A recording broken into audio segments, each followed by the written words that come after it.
From humble roots to global icon, the GT-R story starts before the badge itself. In the early 1960s, Prince Motor Company, a small but ambitious Japanese maker, built fast, light Skylines that punched above their weight in domestic racing. The turning point came at the 1964 Japanese Grand Prix, when a Skyline sedan with a race-tuned inline-six briefly led Porsche, proof that Japan could engineer a world-class performance car. When Prince merged with Nissan, that racing DNA flowed into a new flagship. In 1969, the first Skyline GT-R arrived, chassis code KPGC-10, nicknamed Hakosuka Skyline. Under the hood sat the S20, a jewel-like DOHC straight-six derived from Nissan's R380 race program. About 160 horsepower might not sound outrageous today, but in a featherweight four-door and later a two-door, it was a weapon. On Japan's touring car circuits, the Hakosuka strung together an absurd win streak, and the GT-R name began to mean something very specific: technology, tenacity, and total domination. A second act followed in 1973 with the C110 Kenmari GT-R sleeker, more modern and tragically short-lived. The oil crisis and changing regulations killed it almost as soon as it launched. Only a tiny run was built. Then, nothing. For 16 years, the badge went dark, and the legend went underground, kept alive by memories of checkered flags and a few rare road cars that became sacred to enthusiasts. The resurrection came in 1989. Nissan unveiled the R32 Skyline GT-R, angular, purposeful, and obsessed with lap times. It packed the RB26 DETT, an iron-block twin-turbo inline-six, with an official gentleman's agreement output that everyone knew was conservative. More importantly, R32 brought brains. ATTESA ETS all-wheel drive to pipe power forward only when needed, and HICAS rear steer to sharpen turn-in. In group racing, it was a sledgehammer. In Japan, it dominated. In Australia, it won so relentlessly that the local press crowned it Godzilla, a monster that came from Japan to destroy the competition. By the early 1990s, regulations were rewritten just to keep it in check. The myth only grew. Nissan refined the formula with the R33 in 1995. Heavier and more mature, it stiffened the body, improved aerodynamics, broadened the track, and layered in smarter control logic for ATTESA ETS Pro. It didn't strike the same raw-edged nerve as the R32, but it pushed the car's envelope, especially in long, fast sweepers and on high-speed circuits.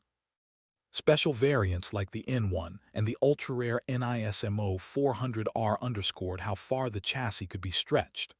Around the same time, the Nürburgring became a proving ground, and the GT-R was among the first road cars to make sub-8-minute lapping a realistic target.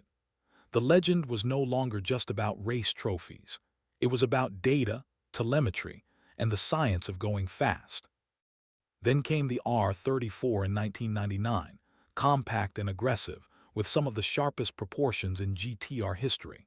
Inside sat the multifunction display, streaming live car telemetry, boost pressure, throttle input, G-meter right on the dash.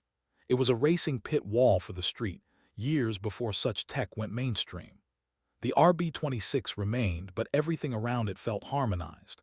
Tighter body control, quicker steering, smarter traction strategies. The V-Spec and V-Spec II dialed in track-focused differentials and aero tweaks. The newer additions paid tribute to the ring. In motorsport, GT500 silhouettes flew GT-R banners across Japan, while the road car infiltrated pop culture. Gran Turismo on PlayStation made it a generation's dream machine, and movie cameos turned the R34 into a silver screen obsession. For American fans, the 25-year import rule only intensified desire. Scarcity plus performance equals myth. In 2007, Nissan detonated the next era. The R35 GT-R, the Skyline name, was left to the luxury line. GT-R stood alone. The engineering brief was ruthless: supercar pace, any-weather certainty, and repeatable, measurable performance. Out went the RB. In came the VR38 DETT, a hand-built twin-turbo V6 with plasma-sprayed bores and a torque curve like a tidal wave. The gearbox moved to the rear in a transaxle layout for better weight distribution, with a lightning-quick dual clutch and a reinforced ATTESA system that could vector torque with uncanny precision. Launch control became a party trick. Lap records were the calling card. What shocked the world wasn't just that a Nissan could run with exotics. It was that it could do it over and over again, lap after lap, day after day, in the rain on street tires. The R35's life was unusually long because it had depth to evolve. Annual tweaks brought stronger turbos, stiffer cases, smoother software, bigger brakes, revised aero, and a more livable cabin without dulling the blade. The 2017 refresh sharpened the face and refined the ride. Track Edition and NISMO versions added rigidity, downforce, and motorsport-grade hardware. Around the world, owners discovered a second legend: tunability. The VR38 and Driveline soaked up four-figure power builds, and quarter-mile lists filled with GT-RS, rewriting what street car means.